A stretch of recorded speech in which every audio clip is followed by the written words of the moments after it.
Okay, let's start with 3 Oms and Sahana Bhavatu.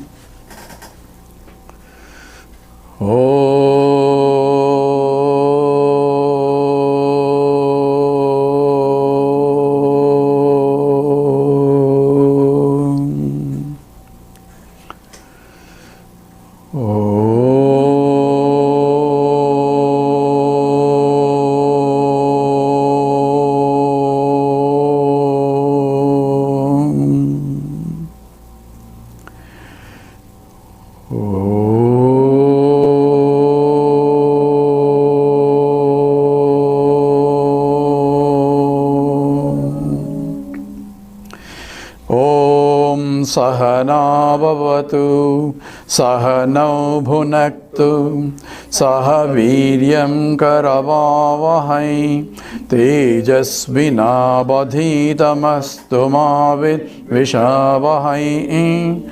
Om Shanti Shanti Shanti.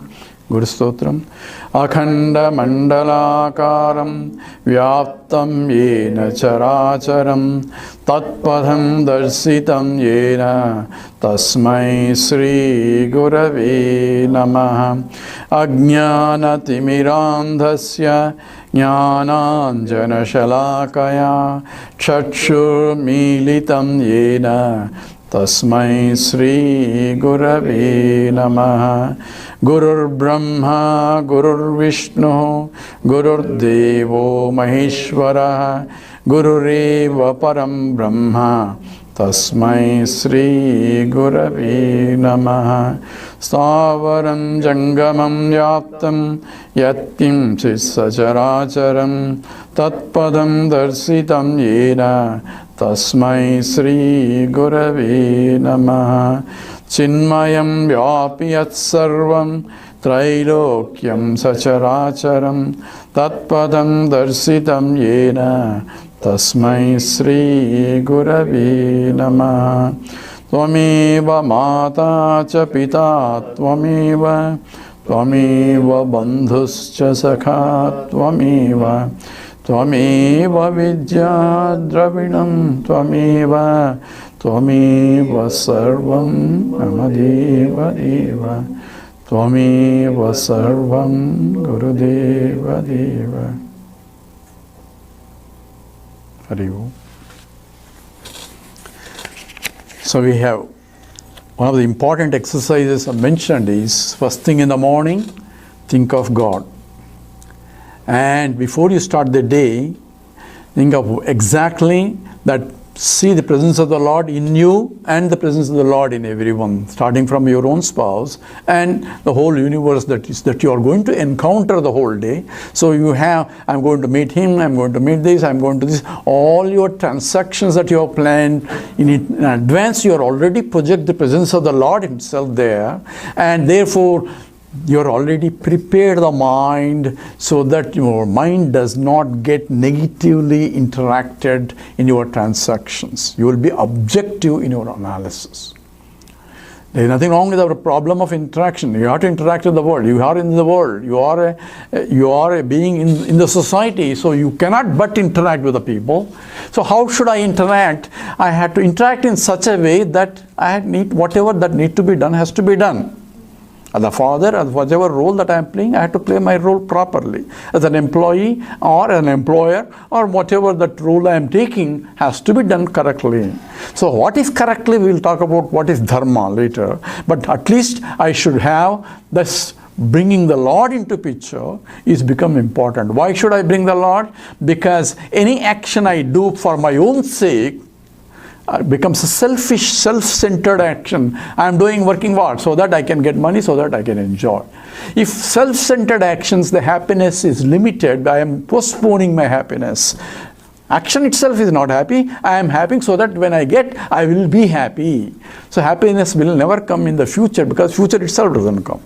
Future is always a present only. It's only now, all the time. So therefore, I have to enjoy right now, right when I am doing itself should be a happy state. How can I be that when the boss is giving left and right? How can I be happy? So we will address that. But at least right now I'm preparing my mind to be objective by bringing the Lord into picture to help me, because Lord is there in everywhere. That's what the statement of every scripture says. So starting the day with thinking of the presence of the Lord in me, because without the Lord I cannot even survive, and thinking of the Lord projecting everywhere. And ending the day, I'm repeating all this, I know, but because this is essential sadhana, otherwise we will also another class of Gita and over. That's not what we're doing. We are putting the Gita in our daily life, and only when I start doing, you see the beauty of it. And in the night, before I go to sleep, says, oh Lord, in my activity that I am involved in, I forgot your presence. Says, you were there in that me, but I did not recognize. So recollection is not a rerunning of all the incidents and going excited about it. It is, oh Lord, I forgot you. You are there, you are there, you are there. In that sense, it is essentially relieving your angers or whatever the reactions that you gain at that time, to give it to Him, so that you can comfortably sleep at least. Otherwise, you will be sleeping thinking of all day activities. Why did he say like that? And I did say like that. Whoever slept is sleeping very well. I am not having sleep. Why? Because I am carrying still that burden. Give it to Him. He is very happy to take. Therefore, thinking of the Lord in the night about the past, in that past day, we already talk about your whole life already, autobiography you have to write, and what is your goal in life also has to write. But this is on a day-to-day basis. I had to bring in Ishwara. Now we say, who is that Ishwara? Who is that Lord? We need to know how to bring Him, right?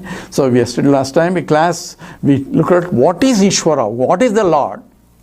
Lord, first definition says, Lord is Jagat Karta, He is a creator. So I had to assume that this is a creation. Why is it creation? There is an order in the system. Everything in the whole creation is ordered system. Order in any by science is action has to be done, work has to be done, intelligence has to be there for creating an order. So in the creation itself there is an order, because everything follows according to the laws. So whether the galaxies are rotating or the planetary system, every system, the bigger as I go, I see the beauty of the whole universe is operating certain universal laws. I am not the author of them. And if you go to even at a micro level, it is according to atomics level, even everything is perfectly ordered. That's why I am able to deduce what are the laws. Scientist doesn't invent a law, he only discovering, that means he is only removing the cover, it is there. So every knowledge is discovery, that means removing the ignorance, so that knowledge that is there already comes out. So therefore, it is there in the ordered system, the creation, the whole universe is nothing but the Lord. So that's all scripture says. But Vedanta says, how did He create? Where did He get material for creation? If He has a material, then who created that material? We have that questions. So material also has to come from Him. Therefore, He Himself became many. So that's what is the Vedantic statement. That means everything that is, not only He is a creator, but what is created is also Him only. There cannot be anything other than Him. And therefore, when I say I am projecting the Lord in everyone, it is actually statement of fact only. What I am having problem is, I am not seeing the Lord, I am seeing only the names and forms and getting carried away. He's like that, she's like that. I am only looking at the names and forms, just as I am saying, it's a ring and a bangle and a necklace. There is no gold. Where is the gold? But the essence of the whole thing is nothing but gold only. That knowledge I had to recognize, because Lord cannot be seen. If He is seen, then He is also another object. So Lord pervades everything. He says He is omnipresent. He says every religion is omnipresent, but I had to recognize that He is present in this form now for me to see. So therefore, I had to see in and through the names and forms the Lord. So therefore, I had to recognize the presence of the Lord in every transaction that I do, in every form that I transact with, including everything that I see is nothing but the Lord only. If there is something from the Lord, then who created that? So therefore, I should have that understanding while transacting, not in the class, but also outside the class also. So this has to be practiced, because that knowledge escapes me and I am transacting, because when I am getting carried away with the superficial outside names and forms. So qualities and all that belong to name. The quality of a ring is the ID, OD, all those ellipticity, all those things belong to the name and the form of a ring, doesn't belong to the gold. Gold is just pure gold, nothing to do with the ring, but it can exist in the form of a ring because it's the vibhuti of the gold. It is the glory of the Lord, glory of the gold, that it can exist in varieties of names and forms. Therefore, it is the glory of the Lord existing in various names and forms. So my attitude in the action has to be different now. When I recognize it, then I am acting with the Lord. I am getting angry with the Lord only. I am jealous only with the Lord. All negative tendencies now itself beautifying now when I recognize the presence of the Lord in every one of them. And that, it says, abhyasena tu kaunteya vairagyena cha krishnate. How to do it? By practice. Krishna recognizes the problem. It says, practice. It's not easy, because I am so used to carrying out with the superficial names and forms. It's difficult for me when I look at my neighbor. He's also God. How can he be God? Looking at the garbage, how can it be God? Food I can say, but God, garbage? Can I see God in the garbage also? If I am a scientist, I am an electron, protons, neutrons, right? Nothing but electron, proton, neutrons. Garbage is also electron, protons, neutrons. Food, delicious food also electrons, protons, neutrons. I have no problem in seeing, recognizing the electron, protons, neutrons everywhere. Yet, garbage I have to treat like a garbage and its own place, and the food in its own place. There is no confusion in the transactions, but knowledge that it is nothing but electrons, protons, neutrons, that doesn't escape me once I understand that. In the same way, God playing the name of either a fox or a snake. He may be behaving like a snake, he may be behaving like a fox. Treat him, don't put finger there and get beaten. Respect him like a zoo, you go to zoo and see all the animals there. Same way, I had to transact in the world with the knowledge that they are nothing but the names and the form. In that case, I do not carry negative tendencies or reactions in me when I am transacting in the world. That is the problem. Problem is not transactions. Problem is my reactions to what it is the problem. So I should have a clear understanding and to be practiced in. That's what Gita teaches everywhere. Yomam pasyati sarvatra sarvancha mai pasyati tasyaham na pranasyami sajabena pranasyati. Who sees me everywhere and everything in me only, he is always with me. How can he be away from me? And our problem is we are not able to see him in everything. And that has to be practiced, because that is the truth. If it is not truth, there is no way you can do it. Because it is a truth and the scripture says that is so. And with that, I had to do as a daily process until it becomes one with me.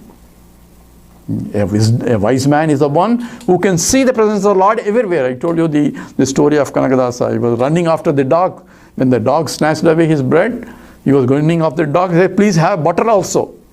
Because he can see the Lord, presence of the Lord. Okay, when we talk about samatvam later a little bit, how we can see oneness later, but at least this vision I should have, or I should develop this vision by constant practice. That is what we are talking about. So God is the whole universe, and we have to bring the Lord inside also, as because everything that is works, because that Shakti, the power that because of which everything is manipulating, is from Him only. So Lord is not only creative power, He is sustaining power also. So every action that is done is because of the presence of the Lord only. I can lift my hand only because of that. The power is coming from that. I am able to talk, I am able to listen, I am able to hear. So see the presence of the Lord everywhere as a practice itself. The more I dwell into it, the more I get abiding into that knowledge. Okay? So there is nothing, Vedanta is say you are that. End of the story. But how can I be that? Okay, more logic is given. But it's not a logic just to satisfy the intellect, but also I have to understand. So I have to bring the Lord into me now to understand even the whole body is functioning as an ordered system. Every limb and every cell is acting properly. The digestive system, the circulatory system, the excretory system, everything is beautifully functioning only because of the presence of the Lord. That I had to recognize. So I have to bring in, so everything that I am doing, the whole function, see the presence of the Lord. Not only just intellectually, but factually. It's not an understanding, Lord J. Krishnamurti's statement, it's not understanding as a thought, but it's an understanding as a fact. That factual understanding comes. But even though I understood, but I'm not able to put that in my day-to-day, I forget that. Not that I don't know, I know, but I forget that. But only way is to keep remembering. So that is what essentially has to be done by. So starting the day with that and ending on that. And we were also talking about yesterday how to control the anger and all that last time. Because a lot of people ask the question, we have this, I'm getting so angry and this and emotions, all that, how do I do? First statement is, everything is ordered system. So wherever there is an order, there is a presence of the Lord. Intelligence is there. So even intellectually what we are thinking and analyzing is an ordered system. As a child, we develop how to think, not what to think. How to think has to be developed. How to think where there is a logical building up of the knowledge itself. That is an ordered system. In the intellectual analysis, there is an order. When you are solving any problem, you are deeply involved with the intellect. At that time, the Lord Himself is doing it. So I said, because you don't say, I am doing it. When you are, I am doing, that thought comes, you are not doing it. So when it is intensely working, that's Lord Himself is doing. But what you do is, after that, oh, I did this. So later comes and claiming that I am a doer, I did it, comes from the mind. I am is called ahankara. Ahankara, the ego comes into picture and saying that I am the one who did it. And remember the story of the five guy who is carrying the box in the train. So I am unnecessarily carrying on the train, sitting there and carrying the box to help the train. But train is carrying you on the box also. Just put it down, because he's the one who is really carrying all that. But recognize that, then I am wiser. Right? So that is presence of the Lord. So what should I do in order to see the Lord? This is in fact is the meditation. Meditation is not sitting in one place and say, oh Lord, oh Lord, whatever. That is only for practice. Temple going and all that, seeing the Lord there is only for practice. But you take the Lord with you. So which means concept the Lord is in you has to be recognized. And everything that is at the mental level, at the physical level, everything is nothing but the Lord manifestations. And therefore, Krishna himself says, Prakrutcheva karmani kriyamanani sarvasaha. All are done by my Prakriti itself. Prakriti is my lower nature. And that is essentially what the actions are done. Is essentially, it says only Prakriti kriyamanani gunai karmani sarvasaha, only ahankara vimudatma kartahamiti manyate. It's in the 3rd chapter. Only ahankara, I am a doer, is only an egotistical fellow says, I am the one who did all these things. Without his presence, I cannot even blink my eyes. If I can recognize that, how far I am away from the Lord. So that is the recognition, and that becomes my way of life itself from morning to the evening, day in and day out. But until then, I had to practice. Because I have misused my equipments, thinking that I am this, I am this, I am this, and this is me, and this is mine. So me and mine, ahankara and mamakara. Mamakara means this is mine. Ahankara is I am this. Both are wrong notions about it. And that has to be dissolved, either bringing the Ishwara himself as the whole thing, or if you are a jnani, who is that Ishwara is nothing but Satchidananda Swarupam, and that is my own nature. And it is me only in his form, in that form, in that form. That becomes a knowledge now. Right? Knowledge and the bhakti doesn't differ here. The bhakti is I am bringing the Lord everywhere, including the body, mind and intellect as nothing but the Lord. Or, because I am no more there. Everything is him. That's why, Yo Mam Pasyati, you sees me everywhere. So you are not there anymore. Means everything is nothing but the Lord. Or see yourself everywhere. Both are same statement. Sarva bhutastham atmanam, sarva bhutani cha atmani. In the same statement, in the one sloka after that, these two statements are there. One who sees oneself everywhere and everything in oneself, he himself is the real jnani. So that is the jnani, and that jnani is the supreme devotee. Krishna himself says, not the one who does puja everything and then say, oh Lord, give me this, give me that, give me that. He is only a beggar. But the one who says that you are not different from me, because that is also love. People say, oh, we have to love everybody. How can you love anybody? I only love myself. That is a real truth. Because that's what we did in the Upanishad. That's what we took in the Memorial Day weekend. What we did is a Maitreyi Brahmana. Nobody loves. The husband is teaching a wife. Nobody loves anybody else. He only loves himself. He loves his wife only because the wife brings happiness to him. What he loves is only happiness. If wife brings sorrow, what does he do? I don't want to answer that. So therefore, whatever I love pizza. Why do I love pizza? It brings happiness. It brings misery. Then next day, no more pizza. So anything I love is that which brings happiness to me. What I love is that which brings happiness. And what brings happiness? It is myself only. So all love is Atmanastu Kamaya Sarvam Priyam Bhavati. That's a statement by the Yajnavalkya to his wife. Teaching, he says, nobody loves anything else other than oneself. Anything he loves only because he loves himself. He loves himself because he is the self in his happiness. So how should I love? Oh, you have to love everybody. How can I love? I love when I see myself in them. Then I love, because myself is there. So with the knowledge only, the love can come. Right? That means either I see love for the God, the bhakti, then I have to see Lord in him, then automatically my love flows because I love God.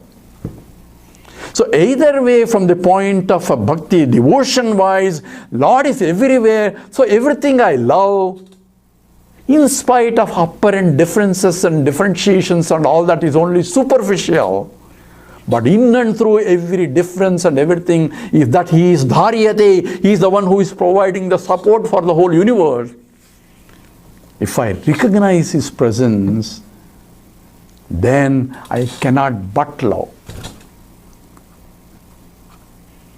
So you can start seeing the beauty everywhere when I see the Lord everywhere. Even in the garbage. Thank God there is a garbage, there is a trash, everything is going out. Because of his grace only. You know, somebody, a drunkard, you remember a drunkard story? The story, drunkard said, can I drink when we are praying? The priest says, no, you should not drink when you are praying. Then he changed the question. Can I pray when I am drinking?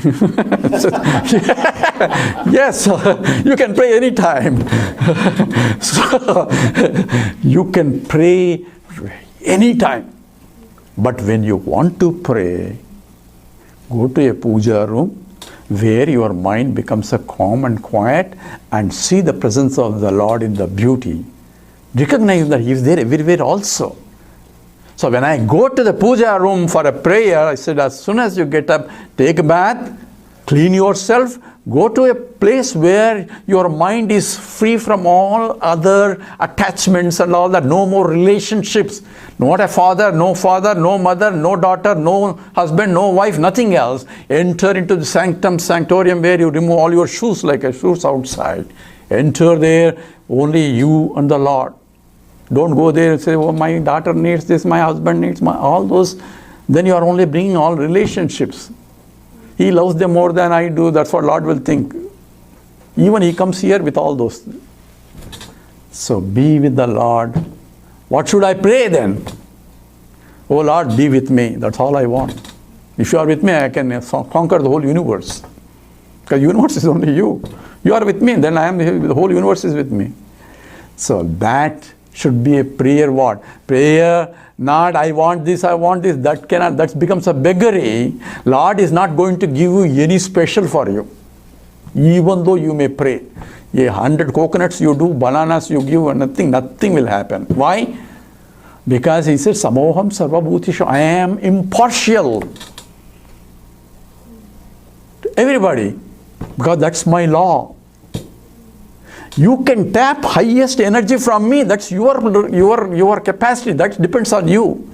So when you recognize the presence of the Lord, I become infinitely, because the Lord is with me. So every action becomes a powerful with the presence of the Lord. Whatever I do is sanctified because of the presence of the Lord, because I am offering to the Lord. Because this is, it may be repetition of this, because this has to be inculcated so deeply into our mind until it becomes natural for us to the degree it is. The more we do, the more it becomes natural. So constant practice, and that's what we have to do. That's what this class is for, to putting the Gita of our daily life. This is what has to be done. Now I mentioned about the Ishwara. Even when I am talking about the Ishwara, then I had to do what kind of action I do. Because when I say recognize, I am doing for the Ishwara, to the Ishwara, with the Ishwara. And that's what is actually Karma Yoga. Karma Yoga is bring Ishwara into the action. So first stage of the Karma Yoga, there are different stages of the Karma Yoga. First stage of the Karma Yoga is I am doing for him. I have desires, what should I do? Don't ask me not to have desires, I have desires. I would like to eat Rasamalai, not Rasgulla. I like Rasamalai more than. So I like to eat Rasamalai. What do I do? I say, don't have desire. That's useless advice. I have it. What do I do? So make a lot of Rasamalai.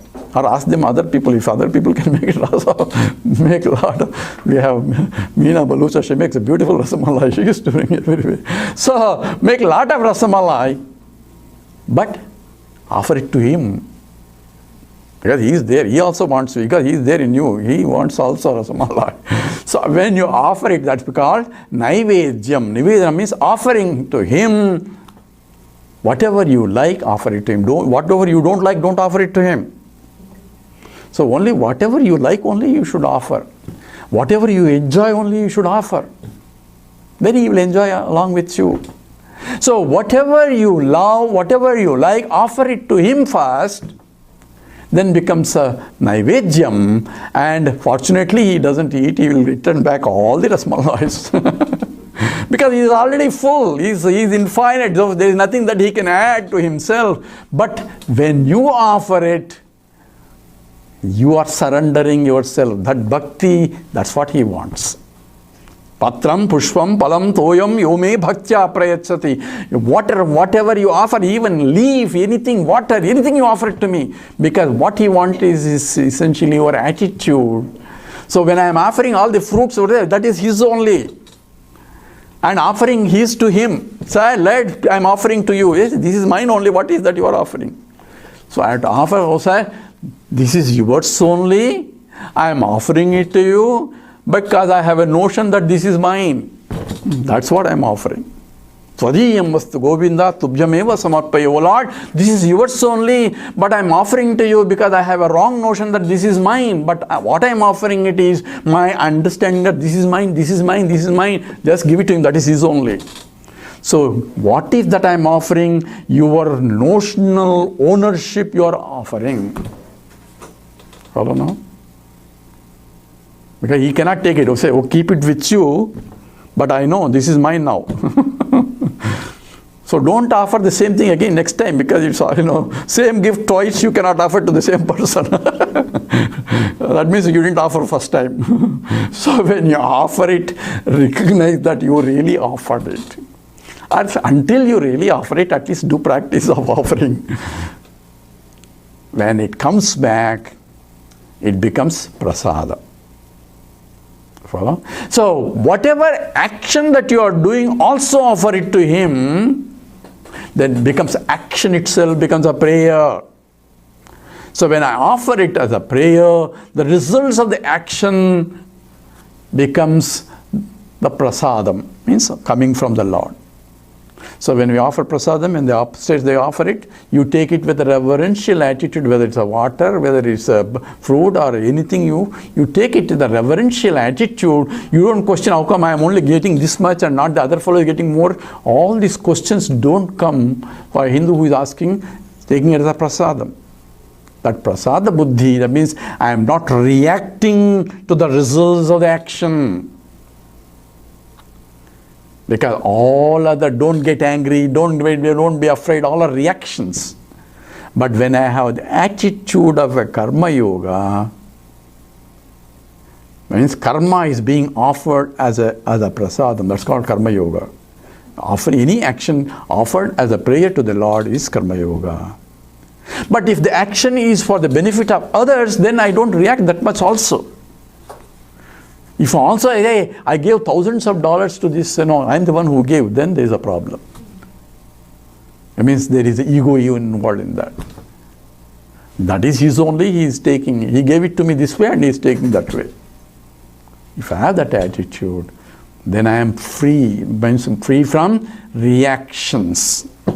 So there are two types of reactions, that's why two types of actions have to be done. Therefore, there are two types of creation also has to be understood. Where there is a Ishwara Srishti, Ishwara means the creation by the Lord. There is a Jiva Srishti, where the creation by the individual. And that's what, in fact, the next chapter of Panchadasi, in the 4th chapter, this is the topic of Jiva Srishti and Ishwara Srishti also, for those who are going to attend or want to attend. Now this has to be understood. When I say don't get angry, how do I not get angry? Because there's a lot of people think these problems. Then I had to understand what exactly is this reaction, because anger is a reaction. So where does it come? That's why we said la kamat krodho vijayati. Action result, the anger comes because of the desire. So how does desire give you anger? Anger, greediness, all that comes from that only. So how? Because when my desire is not fulfilled, or when somebody comes in between me and my desire of object, I get angry. I want it and that fellow took it. Right? Somebody else took it. So this, when I want, a desire is there, something else comes into picture where my desire is not fulfilled, then I am angry. If it is fulfilled, then I become greedy. Why? That's a reaction because I want some more. Right? Rasgulla is good, I want some more Rasgulla. More than what I have. So that greediness, right? We eat more than what we need, right? We need some food for maintaining the body. So if we eat more than we need, then it's a greedy. There's a beautiful, if you go to Google, there is a peace pilgrim. I don't know how many know it.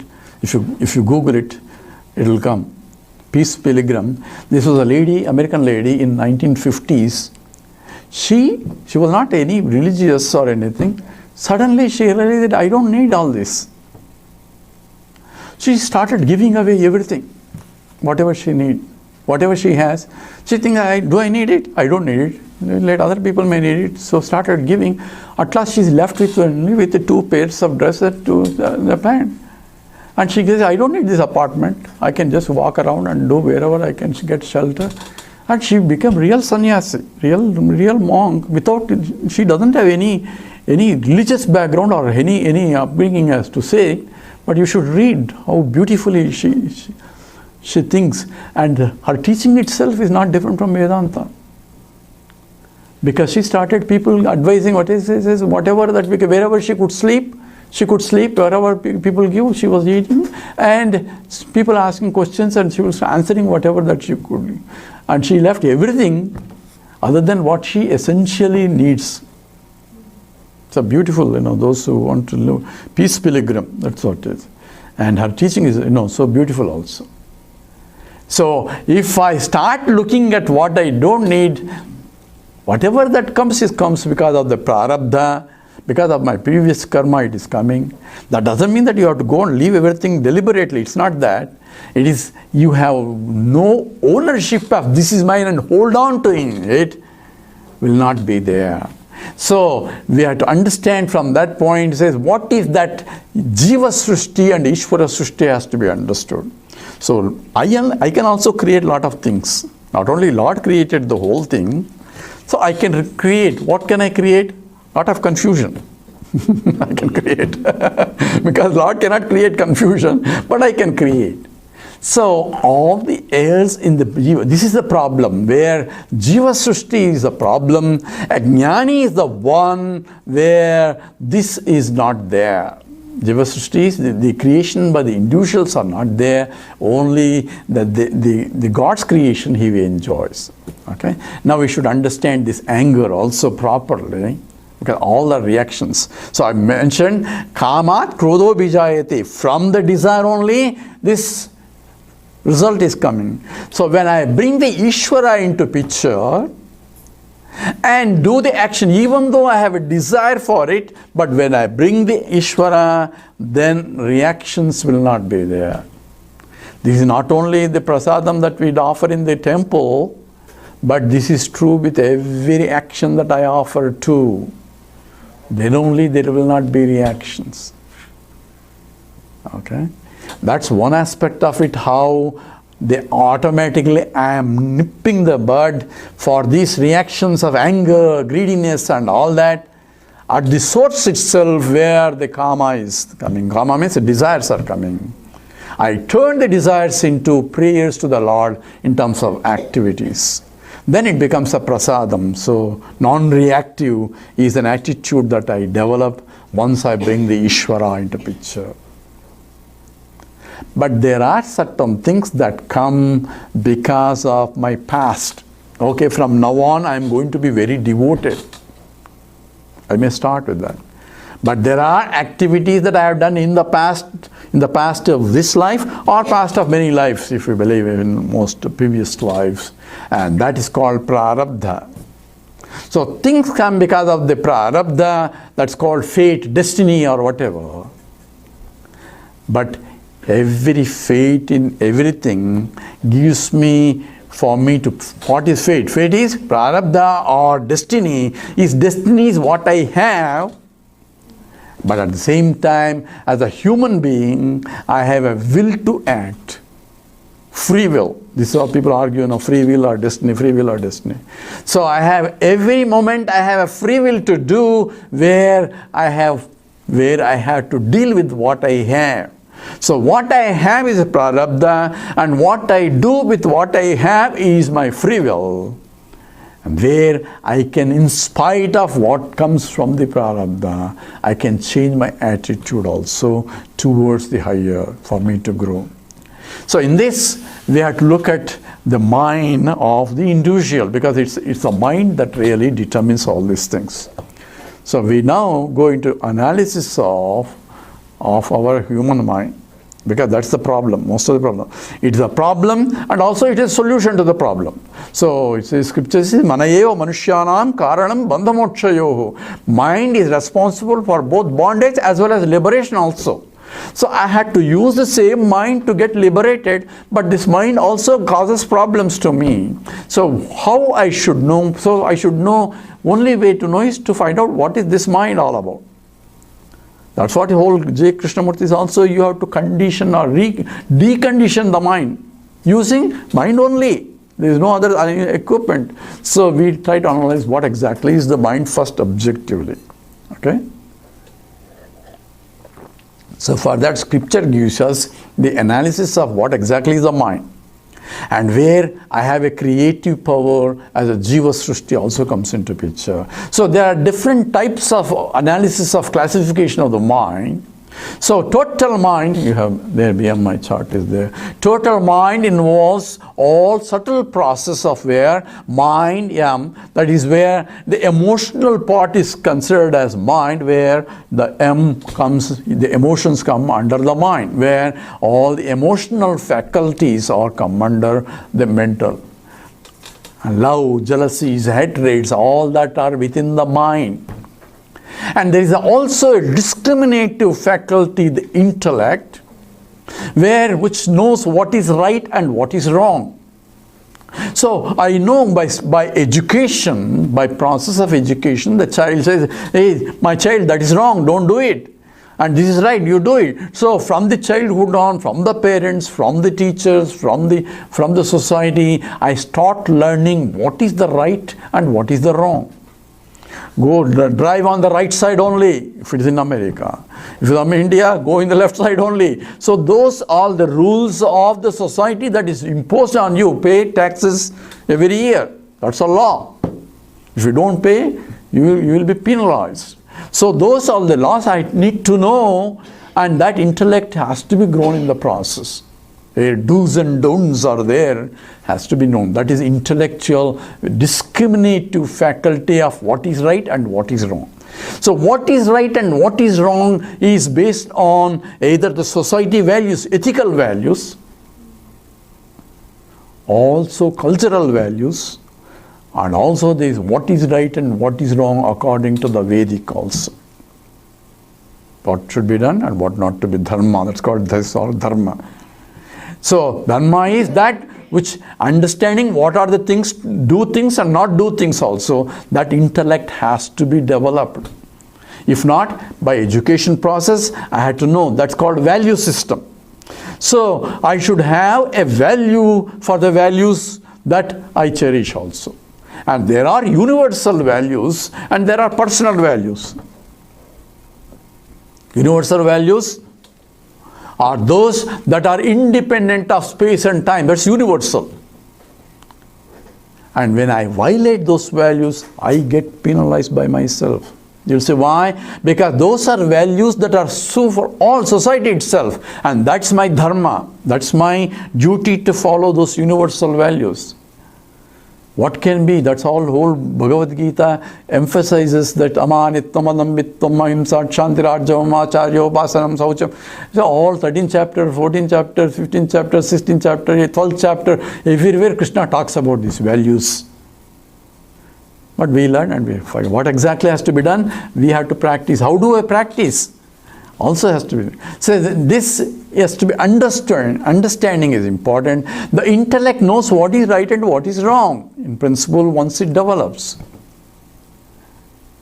And those universal values are important because that is unsettles the inner equipment, the subtle body, if we don't follow it. That's why Krishna emphasizes, even for spiritual growth, you need to follow those values. What are those values? Say, you should not lie. Simple value, right? You should not lie. What is the white lies? We can lie, simple white lie, no problem. Beta, you should not lie. We teach the children. And the phone rings. Amma, somebody wants to, tell them I am not there. Just now you taught them not to lie. What happened to the value? Says only values for teaching other children. This is our problem, where the value of the value is not realized.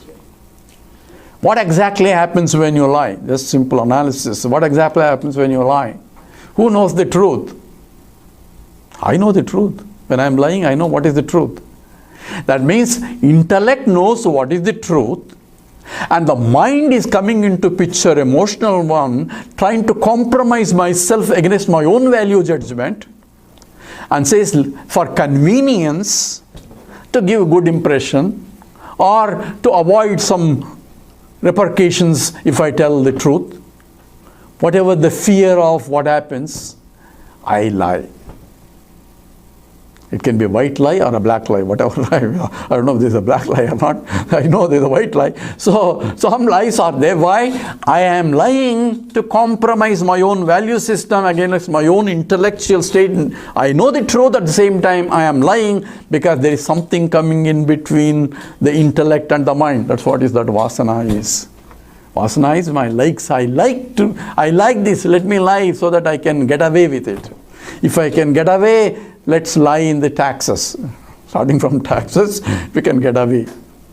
I'm just giving an example. But whenever I lie, I am going against my own intellectual statements. The intellect knows what is right. I am diverging between the mind and intellect by something. I know this is not something I should do, but I feel like doing.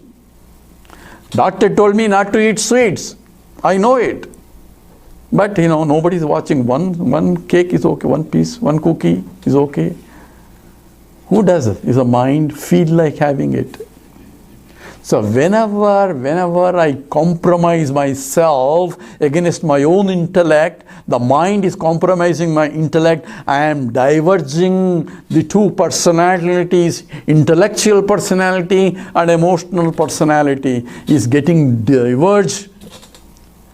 And Swamiji defines a sin is nothing but divergence between the mind and intellect. Whenever I compromise myself against my own intellect judgment, I am committing a sin. And I am punished by the sin, not for the sin. Sin itself, next time when I get up, say, why did you lie? Unnecessarily you lie. If I get caught, you unnecessarily lie, now you got caught. Then I had to support that lie with another lie. It's like a mushrooming lies, right? Yes, it's inconvenient to tell me at that time. So, whenever I compromise that, I want everyone to tell me the truth. This is another funny thing. I don't want anyone to lie to me. At the same time, I am ready to lie. So that means I want everyone to follow this value, that they should not lie, but I am not following that value. That means that's where the value of the value is not understood. I know the value, that it, because I want everyone to do, everybody should not steal my property, because stealing is bad. But I am ready to compromise my own for convenience. So whenever I compromise these values, so this becomes a dharma. So what is a dharma? Now we are coming to a picture. What is the dharma? Dharma is that what I expect others to do, I should do. What I expect others not to do, I should not do. That's a simple ethical. I want others to be kind to me. Therefore, I should be kind to others. I want others to help me when I am in need. Therefore, I should be helping others when they are in need. I don't want others to steal my property. So I should not steal. I want others to tell me the truth. Then I should tell the truth. So all values are universal. Every notorious thief also wants other people not to steal his stolen property. Right? He cannot even go to court. That's why he only shoots people if somebody steals. Because he knows the value of not stealing. Because he wants others not to steal. So dharma has to be at the mental and emotional level where I have to follow. But when I bring the Lord into picture, in my activities, Lord stands for dharma. Therefore, I had to be dharmic. If I am not, Lord will escape right there. So this is not a place for me to. This is in fact in the Mahabharata, Duryodhana says, I know what is good and what is wrong, I know what is dharma, but I don't feel like doing it. I feel like enjoying myself.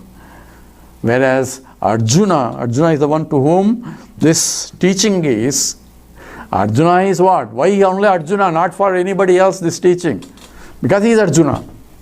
Arjuna is straightforward. Arjuna means the Arjavam. That's what one of the values that Krishna says. Amanitvam, Adambitvam, Ahimsa, Shanti, Arjavam. Arjavam means straightforwardness. What I think intellectually, and what I feel, and what I speak, and what I do, all are in line.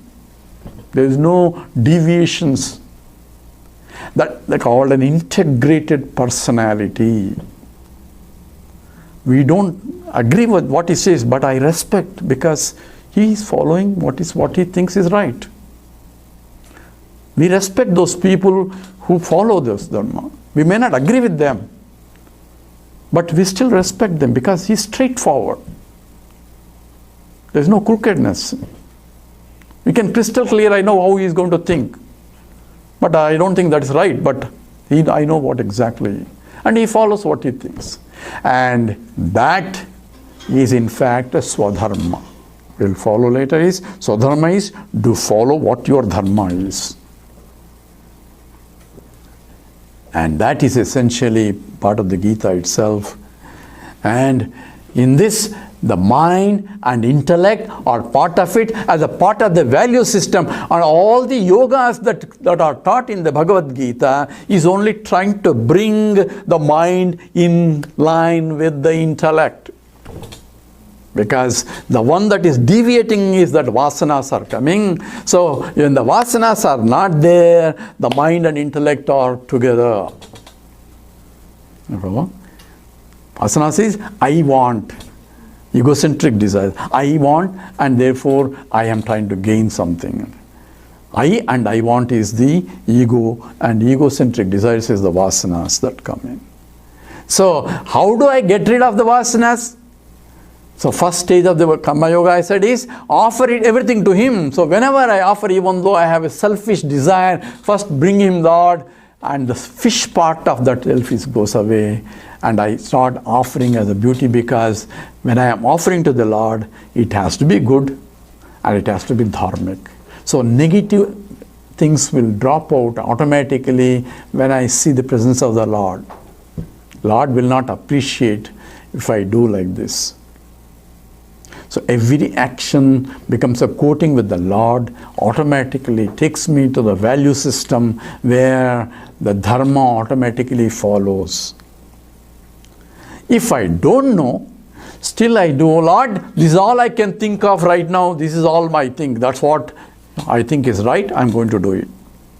From other people's point it may be wrong, but that doing that way is at least Lord will be with you, because there is no conflict in your mind. That's why Swadharme Nidhanam Sreyaha, doing that your Dharma, what you think is right, do it. In the process you will learn it if it is not right. Right? That else will teach you. Then you are better off than, it means now you know better. So someone in the Advaita list says, I am following this teacher. This is a example recently, I don't want to tell the names and all that, but I am following a teacher. Suddenly I found I have so much respect for him, but this teacher itself is misbehaving or having some things that I could not tolerate. What should I do? Means he is finding fault with the teacher. Whatever the teacher did is wrong according to him, and that is disturbing him. So what should I do? This is what happens now. So I am very good all the time, but other people are misbehaving. What should I do? This is also our problem. Other fellow is angry, other fellow is jealousy, other fellow is this, other fellow is that. What should I do? This is our problem. All we are interacting all night, whole day, whole thing with all sorts of different varieties of names of people, and people are misbehaving and all that. What should I do? How can you say not to get angry? Okay, get angry. Are you going to solve the problem? If solving the problem is important, you have to have objective to solve the problem. Okay, he is like that. Now what do? You cannot change things. All you can only is change yourself such a way that you are not affected by it to the degree that you can. Otherwise, think the Lord is teaching in that form also. Lord is there. After all, you may not like it. Lord has to stay there. Very life is in Him. So what should I do? Be non-reactive, but what need to be done has to be done. To the degree that possible. If you have to deal with Him, deal to the degree as a minimum possible that you have to deal. What can you do? That's your prarabdha, that's your fate that previous has brought you to that state. Then deal with Him and leave. Say, Lord, thank you, you came in that form. For me, at least bring the Lord also in you, with you, so that you're not affected by this. Lord is teaching you, says, let me test this guy, whether he remembers me or not, if when I do like this. So if I have that, then I have essentially insulating myself from the reactions even though I am acting. But if you look back, all you think in the so many things that happened in your life past, that's why I ask you to write autobiography of your own life. Looking back, those things don't mean much in the long run. So have a vision of the totality first. Yes, okay, this is behaving okay. He doesn't know, he's immature, and it's okay, forgive him and go back. Go to the next level, because these things don't last at all. So if you had to deal with the situations that you're not uncomfortable, you had to, because that is a prarabdha, take it as a prasadam. Sometimes prasadam in some temples gives very bitter also, bitter prasadam also. Not necessarily sweet. If you go to in Ugadi, they mix all sorts of things. In Andhra, I don't know if you know many people, they give a sourish, they give a sweetish, even bitterish also. They give the neem tree, this one, mix all though, because this is life. You have life, it is sweet, it is sour, it is sweet, it is bitter also. All things you have to taste in life. But that makes you more, there are bitter fruits also, right? Some people enjoy that also. As long as, because that is property. If you know how to enjoy it, then you will enjoy it. You have to get habituated also to enjoy it. So that way, life becomes a beautiful only if I insulate myself with that. So we will go into more in detail in terms of what exactly the mind, we are starting with the mind. At the superficial level, the mind, intellect are two immediate things. And other notion is ahankara. Ahankara is ego, is also part of the, is a subtle body, where I am, this is the ego. Ego is defined as I am equal to this. So what is that? I am this. Is everybody will boast themselves. So much of ego we call him. He has so much of ego. He says, I am so great. I am this. I have millions of dollars. I have mansions here. All I am having this. Therefore, I am also great. This great, but I am also great because I am having this. So what I have, I am. So I have big things. Therefore, I am also big. That's what is ego, right? So all that is part of this ego. That's also part of the total mind. And memory of my past, of knowledge, and everything that I have in the past experiences is called chitta. Is also, this is a fourfold qualification of the subtle mind. The emotional center, mind, the intellectual center, the buddhi, and the ego, ahankara, and the chitta, all the memory is four depending upon the thinking type or functioning of the type, subtle body. That's one classification. Second classification that also is essentially, there are types of mind when we are thinking of, is an objective mind, and the mind which is functioning, which is essentially a wavering mind, I call it, wool gathering mind, and the third one is a neurotic mind. So let's see, objective mind is analytical mind. So when I am analyzing right now, when you're thinking along with me, that's an objective mind. There is no emotions here. It's an analytical process, because I'm not talking any emotions here. I'm talking essentially what is the truth as described in the Gita and how to apply it Gita. So it is a thinking process where everything else is methodical, logical, because I'm not giving any logical things. So don't just believe in me. I am not saying anything. Analysis only provided. So that is analytical mind, a thinking mind. That remains. Even for a jnani, he has to think. He knows what is right and what is wrong also. And that never gets lost. So mind has to be destroyed, or mind, you have to go beyond the mind. Not this objective mind. Objective mind will stay. There is second mind which is called wool gathering mind. Wool gathering mind is, when you go to walk, you will start thinking of all sorts of things, and then Rama to Rama Rao, God, you want to think of Rama, and you remember last time we told Ram, then suddenly Rama Rao comes into picture. Oh, Rama Rao, that fellow owes me $500, he never gave me, all, you go all over the world and travel all over the world, come back. What did you think? Nothing. But you thought everything. No substantial. Most of our mind thinking when you are lazy, not doing anything, is this mind that is really wasted. Nothing accomplished. Talking about something or something and something, people want conversations of chit chat. What is the chit chat? What? About some experience, something about somebody else and all that. What is accomplished of all the chit chat? Nothing. We had a good time. So whatever the good time is. So that is essentially wool gathering mind. And there you try to control and make it productive, because the life is so precious. So how can I productive? At least think of the Lord at that time. Nama japa means taking the name of the Lord, and by chanting the name you are thinking of that which is associated with the total Lord.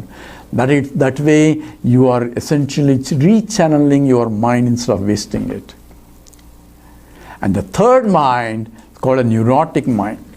Neurotic mind is a mind that keeps on rerunning the same movie again and again and again and again. Oh, he said like that, or she did like that, and he said, how dare she could do that. I'm sitting here, not having a sleep, reliving the same incident again and again. How could you say that? I did this, going on and on and on and on. Mind gets entangled and becomes so much that it cannot get out. You cannot think anything else other than that. That is more dangerous mind. And that mind is the one that needs to be controlled. How do we control? Only way thing control is bring the Lord Ishwara is only, there is no other way. So by attaching yourself to something higher, you can only detach yourself, otherwise you will fall down. If you are detached something, you will fall down. You have to attach something to higher. Higher is that which makes your mind rechannel the mind to something higher. So therefore, first thing in the morning and the left thing is helps you to start this day and end the day with that ideal thought and rechannel my energies in that. And that is what we have to practice it. We'll go more into details of this mind and the classification of the mind in terms of the gunas and all that will come slowly. But at least from the practice point, once you understand this process, how do I keep this? There is no other way other than practice of what we learn. It's not easy. Don't think that, oh, from now on, tomorrow I'm no. As soon as you start, next day, without your knowledge, the mind has already gone. So, first thing is that recognize the mind has gone itself is the best. Is half the solution of the problem is solved, because you already recognize the mind has gone. Then bring it back. Krishna knows this. Whenever